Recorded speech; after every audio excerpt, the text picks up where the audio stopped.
Okay, good morning, everybody. How's everybody doing today? Good morning. Now it's on. Yeah. That's on. Okay, we got it going. Okay. Well, thanks so much for having us here today. Really appreciate the opportunity to visit with everybody. Enjoyed the last couple of them. It was really great last week with Justin. Justin and I played hockey together for 20 years. I haven't seen him since the pandemic. So it was really fun to see him on the schedule and last week. So my name is Brent Songen. I'm an environmental and natural resource economist at Ohio State University. So what I do is study the environment and our natural resources and the economics of that. So today we're going to talk about climate change. And what I hope is everybody got a copy of it. I don't actually need this. Okay. Ann does. She's up here. So hopefully everyone got this handout. So a little bit of a color picture on it. So my role today is mainly to talk about some of the physics of climate change and some of the things we can do to help slow down climate change or impact its trajectory, if you will. My expertise in that is I've been a member of the Intergovernmental Panel on Climate Change for about 25 years. I've spent a lot of time with a lot of people who study this, and so I listen to what they say and try to understand it really well. And then I do economics. I won't talk a lot about that today. Could you talk a little slower? I get all fired up. Sorry about that.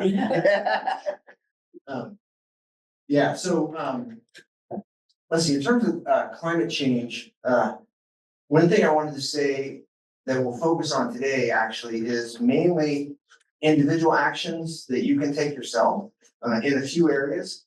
And what we want to do is have some discussion about that. And so hopefully we can crowdsource some ideas of how to sort of manage your own sort of carbon budget, if you will. So that's kind of the focus today. A lot of the discussions I get into at work and whatnot have more to do with policy, but that's not really the focus today. We can certainly talk about policies, things we might want our government to do to help us with the climate solution or climate problem, but that'll be less of a focus today. Today mostly about what we can do as individuals to think about the climate. So if you look at this handout, and I do apologize for trying to get a lot on a single page. So there's a lot there. Just a few concepts to start with.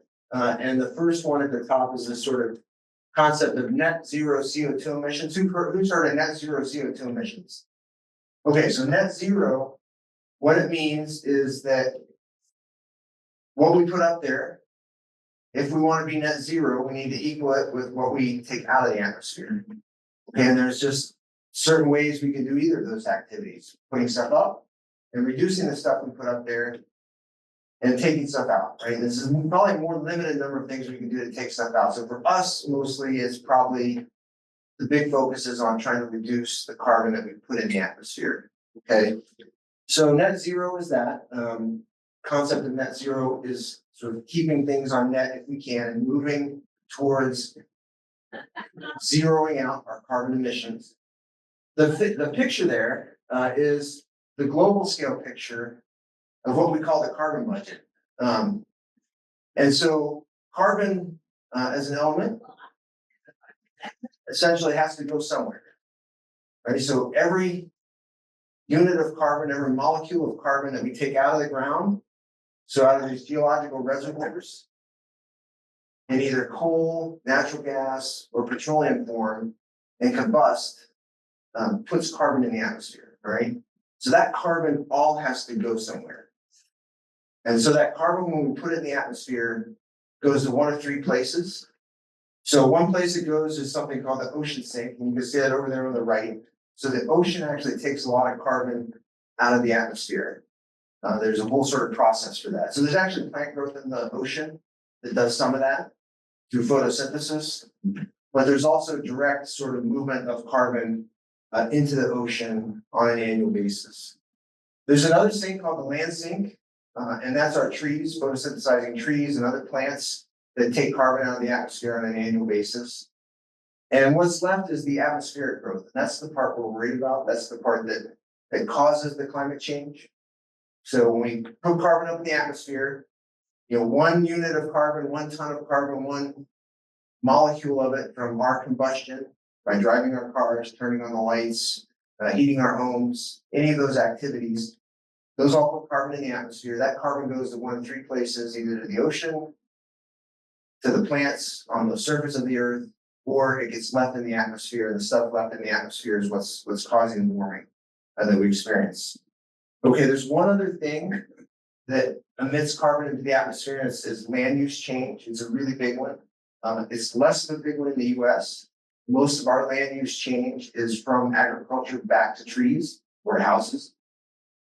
In other parts of the world, Latin America, Africa, Southeast Asia, a large amount of tropical rainforest is currently being converted into agriculture in order to produce crops or other food or even energy, right? So that's a big process, and you can see the scale there is a fairly good sized one, separately sort of numbered. All right, so that's kind of the big scale carbon system, if you will, carbon budget. The one on the right is US carbon emissions, and that's basically just a pie chart indicating the proportion where our carbon emissions in the US are derived.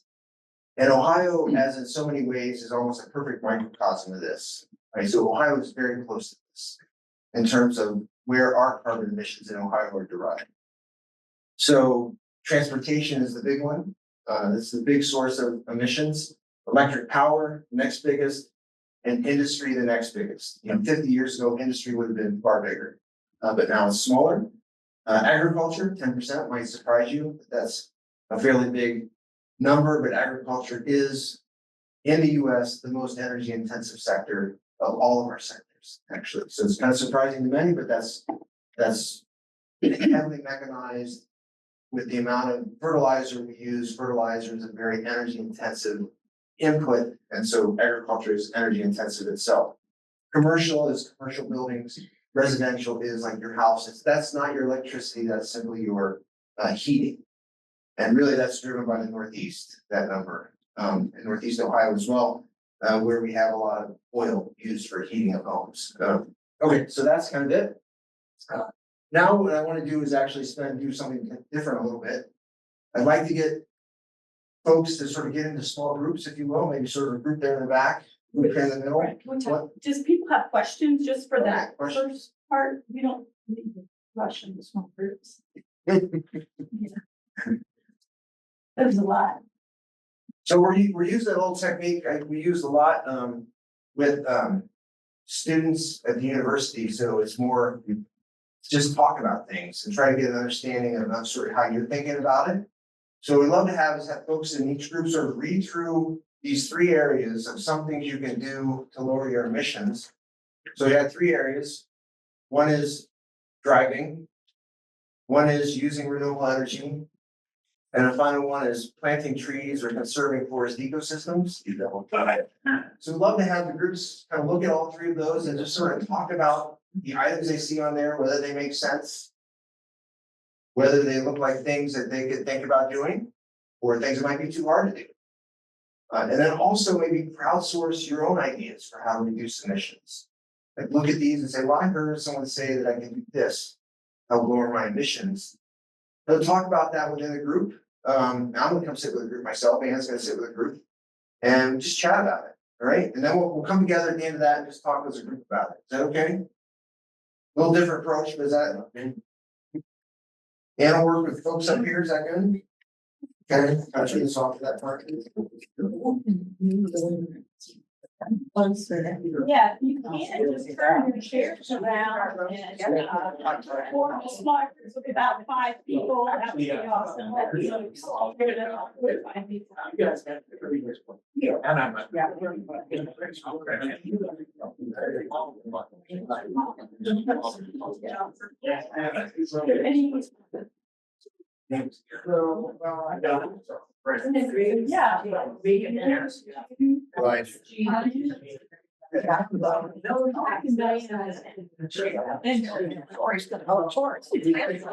wanted even numbers. 7. Advantage. I got to watch this yesterday, and one that I felt is driving 1,000 fewer miles per year.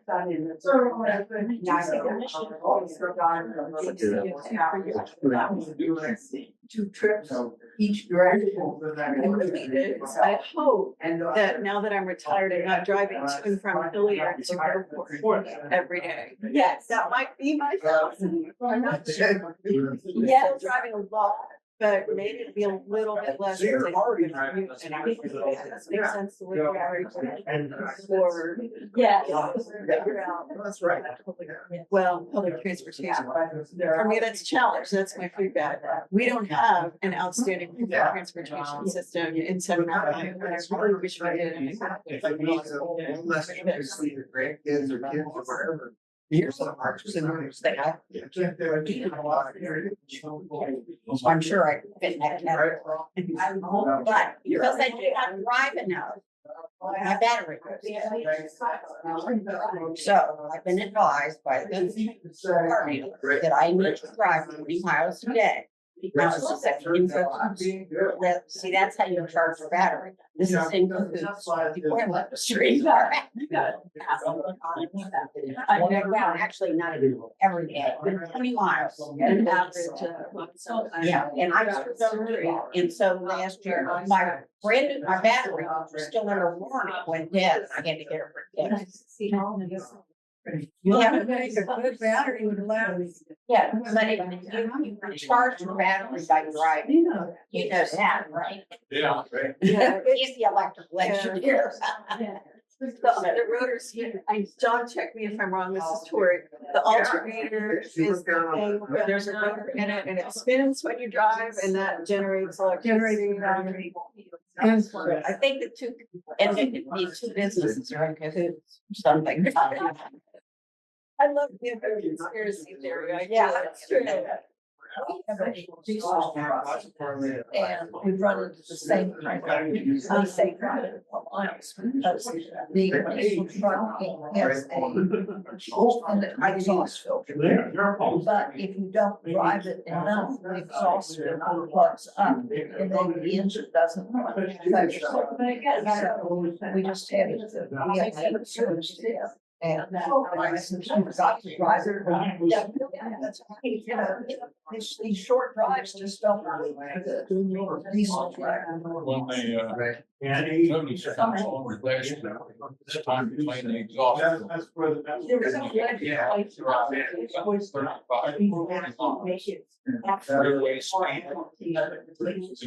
Yeah, that legislation is, that's actually for sales. And that Actually, is Oh, they- the truck is over and we're not driving. Also, that would actually have. that That's a legislation separate policy trip. is Actually, just. We have to do it.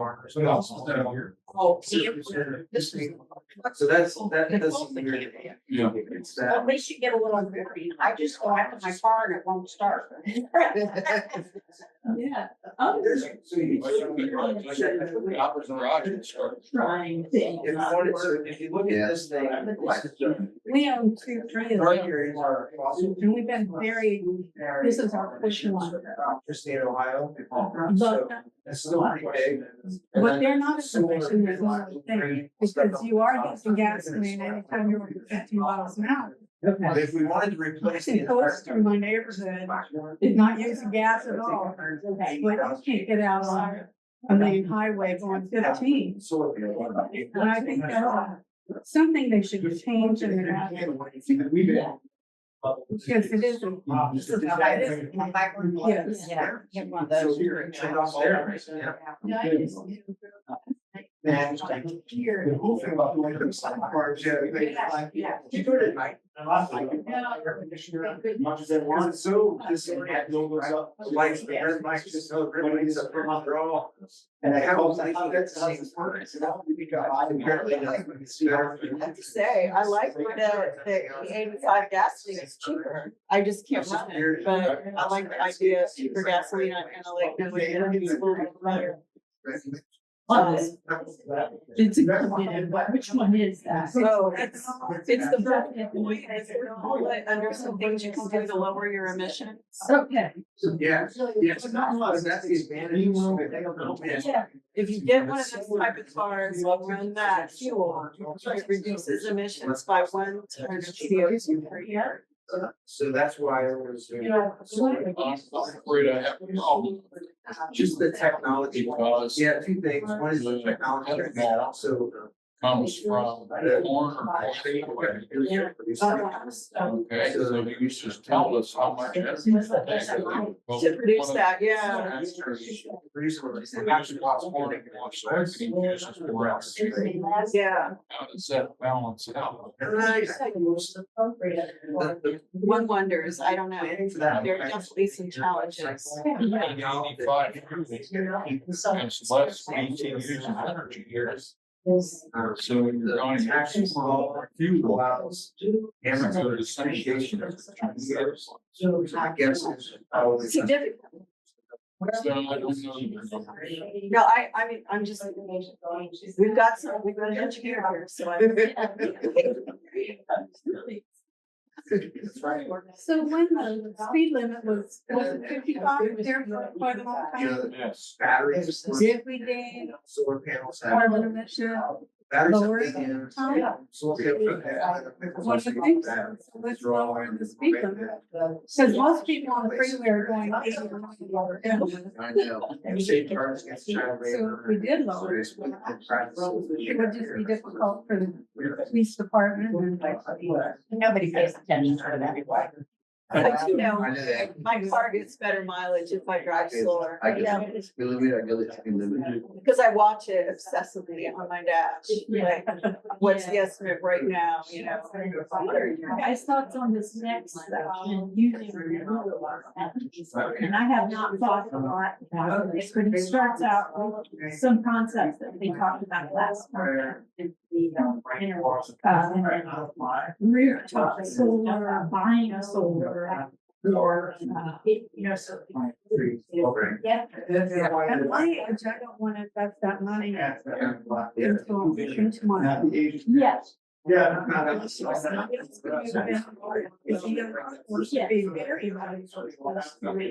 But for me to put $40,000 worth of solar panels. Well, I'm 6 years younger and I did put solar panels on the top of my house. They just got going into the grid last weekend and now it's green and fun. That's just an unpleasant coincidence. So I hope it was the right thing to do financially. I feel really good about it, like ethically, but you know, so yeah. I'll see myself. Good for you.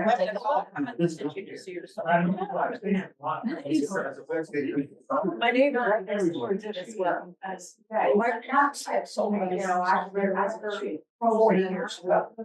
My dad died in 88, so that's, they were just trying to catch up, so it's, And so. they go around. We look at it. as soon as we- And it's significant.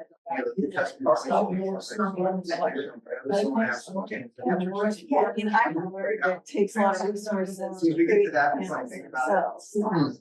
And I don't know a way around that. Trees growing there, there's something- I like to think that once they're created, they're created. And the load on the environment That's stops being a load and starts being a plus. Yeah. You know, there's gotta be a point where that gets made up for because of the hazard. They sell it. We get enough rain in Ohio. That residential solar panels should. Rooftop solar in Ohio. I could see you out there. I'm excited about that. I'm hoping that maybe they have an attachment for my hose or something and I can just. Otherwise, the next or what do you use? Right. The next.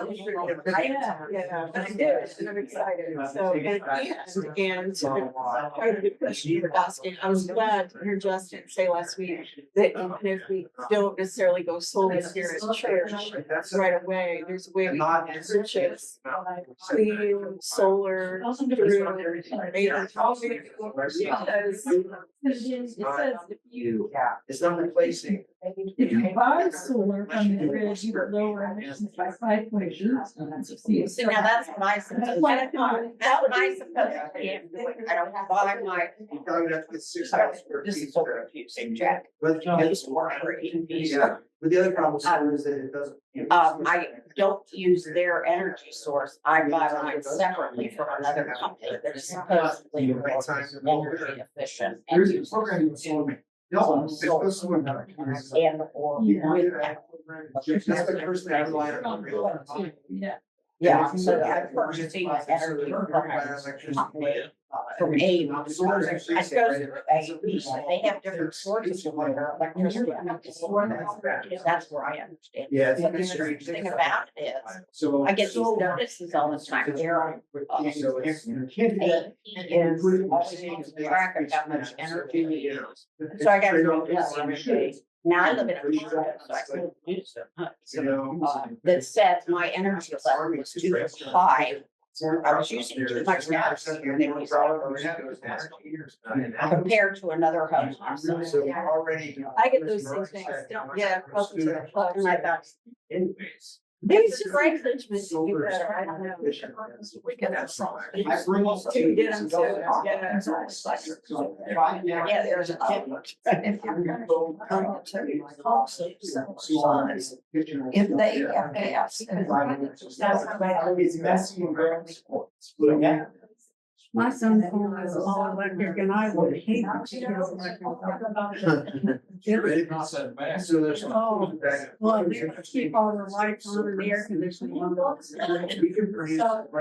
It's pretty fun. But our electric bill is not.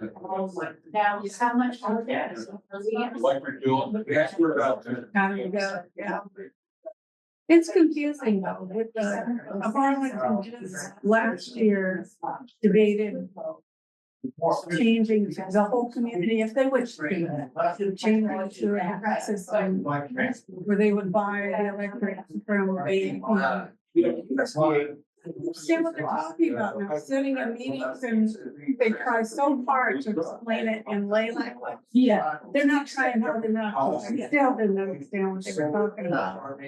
So to make those decisions, I spent a lot of time trying to have two. I think they better work harder on common language instead of. There's solar, about a third solar electricity. I left those meetings, I don't understand anything. I just saw this thing in the way.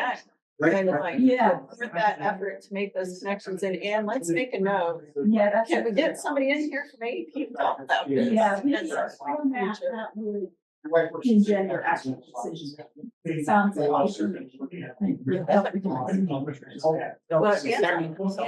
adult ed with you, so. And then the last category has do also more. My second is this plant trees, this conserve forest. And yeah, It's easy to dig in and put your solar. we've got different removals for planting trees on their land. No, that's right, that's versus the entire. I thought that was that's the entire interesting, sort of versus trade-off. paying a reputable organization like the Nature Conservancy. Yeah. Kind of a comparison between those three. Yeah, I guess that would be an option for comedy, that is because you can't always decide where a tree is going to come from. You could make a donation to, you know, an organization that would do that work. Well, and also going back to where I supposedly get my energy, they're supposedly doing that. Okay, so they're doing better. They're doing all kinds of stuff, supposedly. You know, and that's supposedly part of it. Yeah. How can I Farmers control can make $200. You can really identify. If they get a solar contract. We used to have lots of trees. Well. Yeah. Guaranteed for years. So it's like.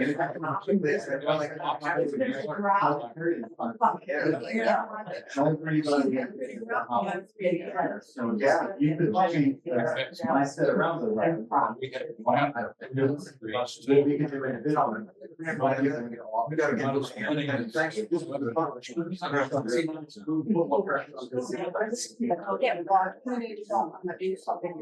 Okay, sorry to slow down the conversation, they sound pretty good. How many acres? So. Yeah. Okay, we're gonna do a quick summary for each group. We start with the back group. Summarize some of your thoughts.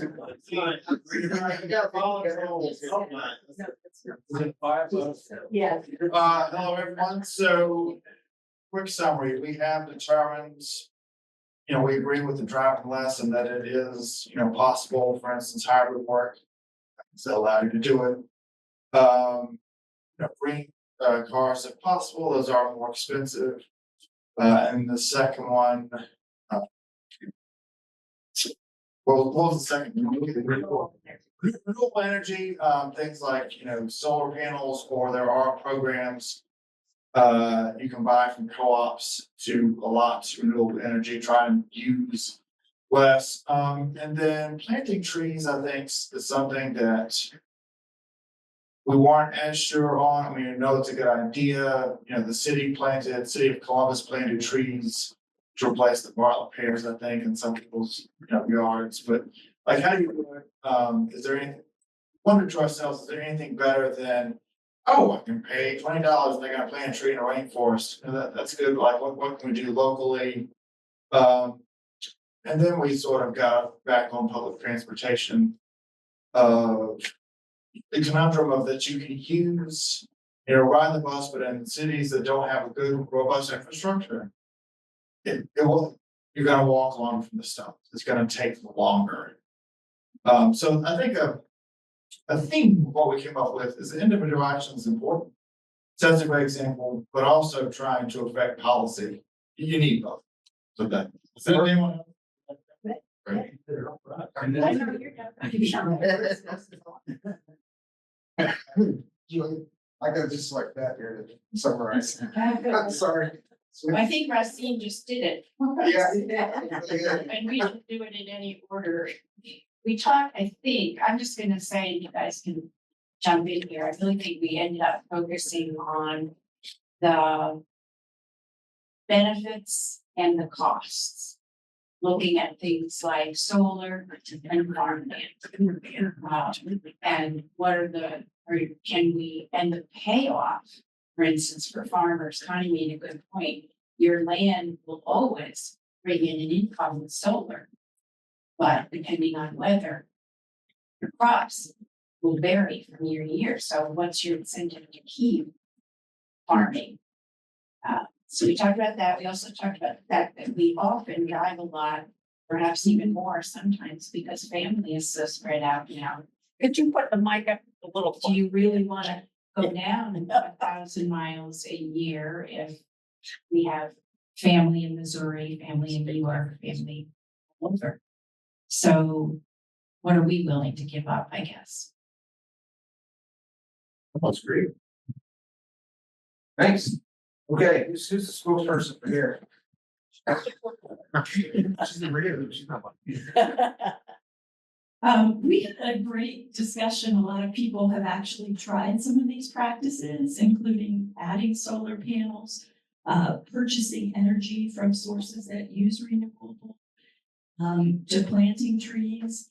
And one interesting help, I guess, would be if in discussions, say from AEP on making decisions, if maybe there were additional forums like this that sometimes the getting information on those decisions from organizations is difficult in the type of formats they're currently using.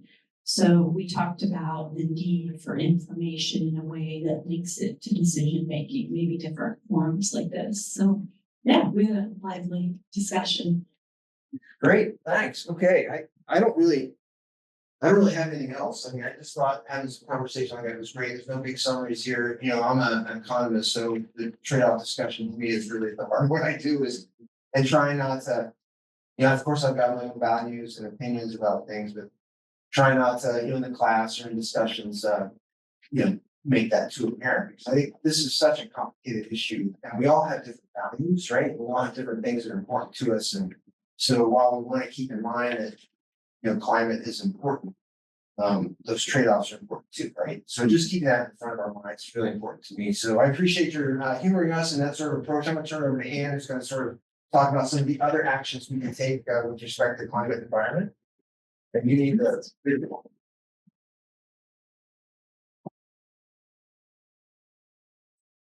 One other thing, if you do need other resources on any of those topics, I can definitely help connect you. So send me an email and I can connect you to the resources either from Ohio State or other reputable places. Yep.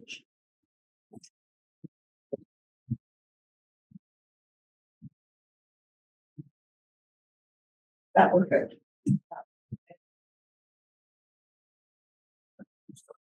Maybe I should just hold it. Well, yeah, my name is Ann Baird. I work also for Ohio State University. I get to do the exciting thing though of taking research-based information and bringing it to the public. Ohio State University has an extension service, so most of my teaching is out in the community. And I am very lucky to get to direct a program called Ohio Certified Volunteer Naturalists, where people can learn about nature in Ohio and how to protect it. So I'll be picking up with leading some discussions is on the sheet that says climate stewardship and improving soil, water, wildlife habitat in central Ohio. So I really start out with a little bit on soils and soil health. You unlock, otherwise it's gonna keep going black and Okay. lose it. With that. Everyone pick up the password really quick. Yeah. We'll get that. Oh, Yeah. It's an easy one. Next. Thank you. Yes, so, and Brent mentioned the importance of planting trees and our soils. And of course, we've all heard a lot about the importance of native plants in Ohio. So we'll talk a little bit about that. Soil is one of those things that's hard to get excited about. But in my last few years, I've really started to get excited about because it is a living ecosystem. And to keep it in its best health, there are things we can do, including planting trees and native plants. So we'll look at a little bit about those decisions. One of my two favorite organizations are just right here in central Ohio. So someone mentioned it's not always easy to plant a tree, obtain a tree, know what to plant. But we're very lucky to have the OSU Extension Office on Kenny Road. Right here, close to where we are now, and the Franklin Soil and Water Conservation District, and I put the names and addresses in there. They're just over in Grandview, and they get very excited about things like root balls and how to plant, what to plant, where to plant. And each spring they have a plant sale. So I included links to get on their website. So they're a really fantastic bunch of people dedicated to that. The reason why we're connecting plants and soils in central Ohio with climate change is because that's thought to be one of the impacts we'll be experiencing in here in Ohio with climate change. So there is one other takeaway sheet from my discussion. The Bird Polar Research Center at Ohio State put together a nice little one-page fact sheet on climate change impacts in Ohio. It says the main things we can expect is heavier rains and more runoff that can lead to more frequent flooding. So the nice thing about having healthy soils and plants on your landscape is you're letting that water infiltrate as well as helping wildlife. So that brings me to one of my favorite topics, the creatures that pass through our town, even right now, that stitch the world together. So we have a couple of birders. So this is a unique one that you could actually see right now, even in your urban, suburban yards. Anybody familiar with this lovely beast? Yes, this is a warbler who makes an epic journey from the boreal forest of Canada, stops right here in Columbus for a little snack break, and then it heads on its way to northern South America. So this lovely is a black-billed warbler, which you can see right now. It won't be in this coloration, that's its spring breeding coloration. But if you look to the right, that's a female. It's more in that green and yellow coloration. These lovelies are exciting. And what are they snacking on when they stop here on these epic journeys? Seeds and berries, certainly, but what's its main fuel source? And this is one of those things that stitches all these topics together.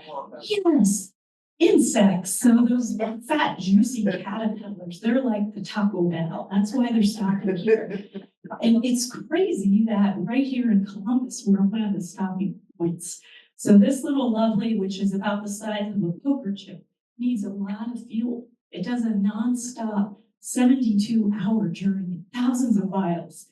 So that's what makes it exciting to protect our soils and habitats.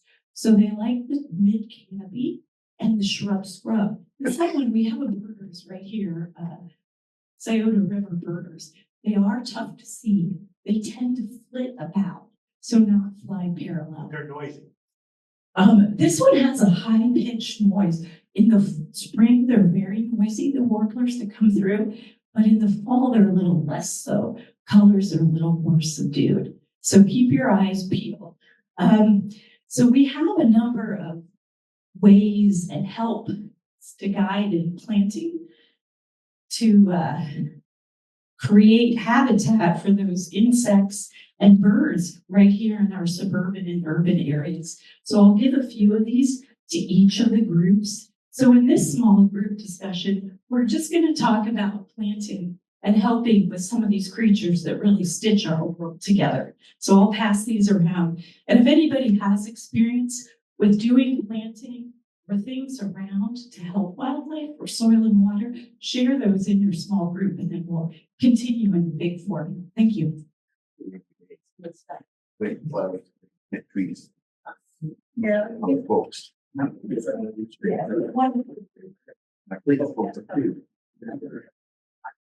Here we know, I'm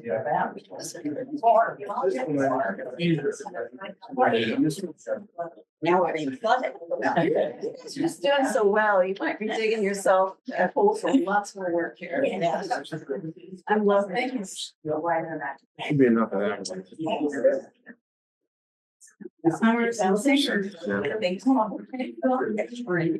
There you go.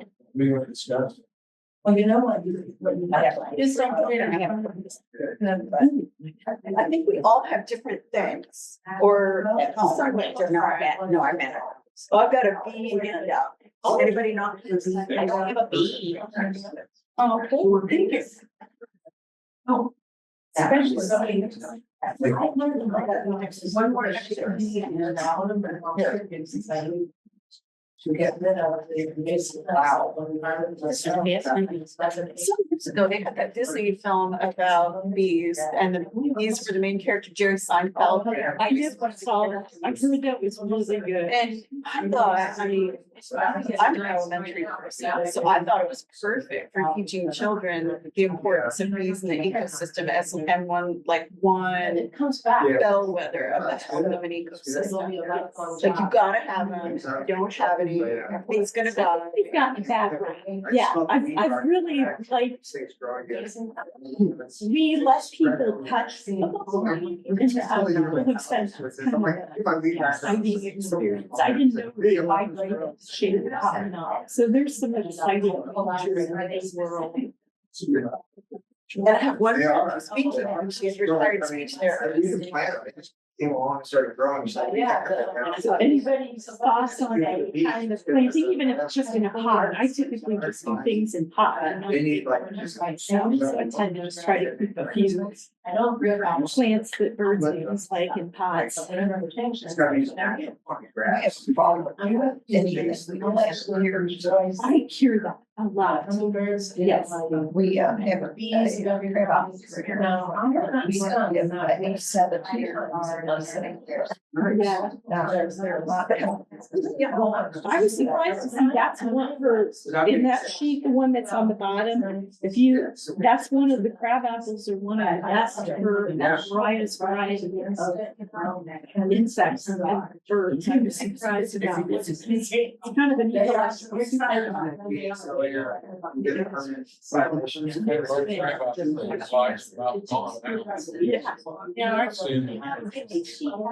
I see us that they eat almost all the flowers, you know, whatever.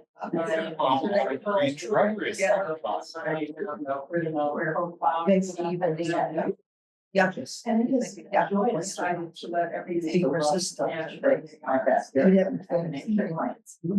Especially the yellow witch. Yeah. So yeah, you need them. But they're easier, but you like the deer too. Yeah, we seem to have a bit too many. Yes, Yeah. Yeah. Yes, I get one. I'm still bitter about it. Last October, I totaled my beautiful HRV, so I got another one, so I love it, but sure, I will be. Kind of those common white-tailed deer that we have in overabundance of, you know. I think there are a few devices that can be used for things that you really want. Boy, for me, those like somebody. Yeah, yeah. We have friends in Tennessee that actually come up to Ohio to do deer hunting. When I heard that, I was amazed. I was like, here in Tennessee, I don't know. Yeah, Like, okay. yeah, I grew up in Stockton County and Coshocton County has a very dense white-tailed deer population. They're all over the place. You can see a dozen of them off on every hill as you drive, you know, in the, almost like cows, not but Yeah. That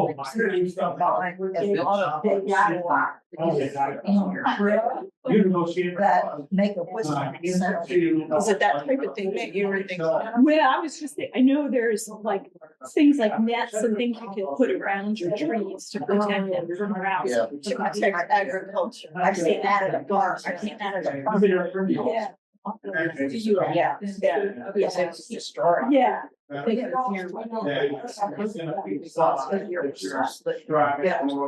I mean, deer in the woods are lovely. Yeah, deer on roads are not. Yeah. Were there other things that with wildlife or soil and water that you were interested in or curious about for Central Ohio since it has the small things like these insects that are When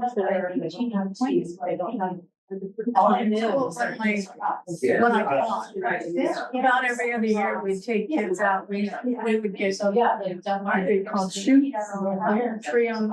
Yeah. Look, so. So we planned them out at Big Derby. The kids loved it. It was a good environment. It was pleasant for them all across. I wish more people would do that. With permission. Thing to do. That's one of those Just focus on long-term investments. So now I know. my sister is a butterfly garden. Has she been enjoying it? Yes. They will help. So, Trying to think of the yeah. organization. They have to try. I think they say, okay, it's fine. Because Yes, I think Denise put one together just for butterflies, which I thought was fun. Yeah, she's a master gardener. Yes. They have. They do so many hours. Here, so for sure. Yeah. that organization. great resource for Yeah. butterflies. Information. Yes, I guess all these efforts with monarchs, trying all these, to plant these different kinds of milkweeds and things they need, have actually been helpful. So that's a good success story for Ohio. It's species of saying, well, I think it's a landscapers. This is true. Even for other, so we're around this too. When they've seen build houses, they take away the crops there, and then you're. Yeah, And that's what we're running into. yeah. And it's very strange, so you have to replace for sure. Yeah. One thing I learned that I didn't know was just even putting some of your leaves on your gardens around here to help as they. Yes. Yeah, I was.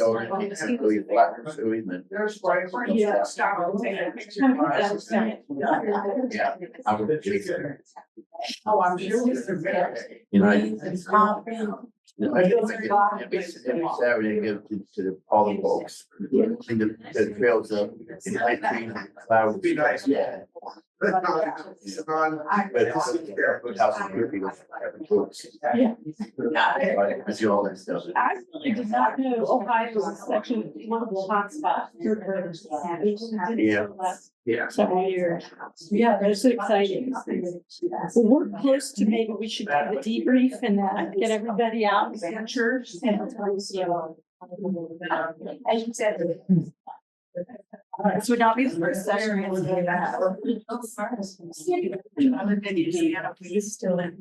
It's still on. Okay, excellent. I think we should do our debrief, but we'll start here in the middle about actions related to soil, water, and wildlife in Central Ohio.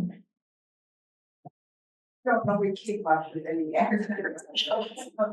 Could be just things you're wondering about, things that you're excited about, questions. What I wondered about was,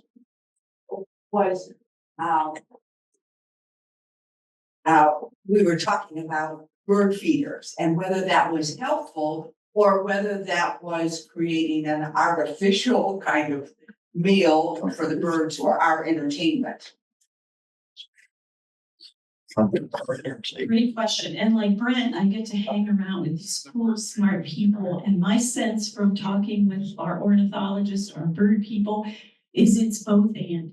Keep them clean, but also consider that diversity and spanning the season with blooms. So shrubs, scrub, trees. So both and would be the best answer.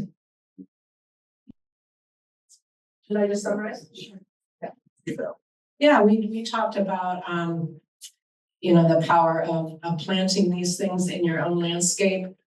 There's pros and cons to walk into, so that's these native perennials, they don't look as good all year long. In fact, you should leave them up all year long because they provide cover and then just remove the debris in the spring so the new stuff can come back. There's bees, you're gonna get bees. No, I personally think that you're not going to be stung by them because when I'm planting right next to a buzzing purple hyssop with millions of bees on it, they don't bother me because they're busy. But if you're frightened of bees, that's something to deal with. But the excitement of seeing all of that life. Doug Tallamy is a researcher who suggests that we do a little bit of this native planting in every landscape because there's just not enough woodland preserves to preserve our North American biodiversity. So we can actually make a difference. We can actually do this and be part of a community. And then there's woods behind our house where I volunteer and I get rid of the invasive species there. And I'll tell you, it is an oasis to not have this honeysuckle and garlic mustard poisoning and choking out the native stuff. It's beautiful. It's so fun. So yeah, it's fun to learn about it and fun to make a difference. That was a great summary, and I'm going to move it up to my group up front, but I'm going to let another person do our debrief. I can take the lead. So we talked a little bit about things that we're doing. and just issues and concerns. I'm afraid I got a little carried away talking about deer. I won't go into it again. We do a lot of deer in Ohio, and but we had some neat things on bees and bugs and yeah, and some bird information as well. And then got some nice validation for piling on my backyard leaves onto my teeny tiny garden because, as Sheila was telling us, with construction, they often take away the topsoil. I got applause from Racine for that.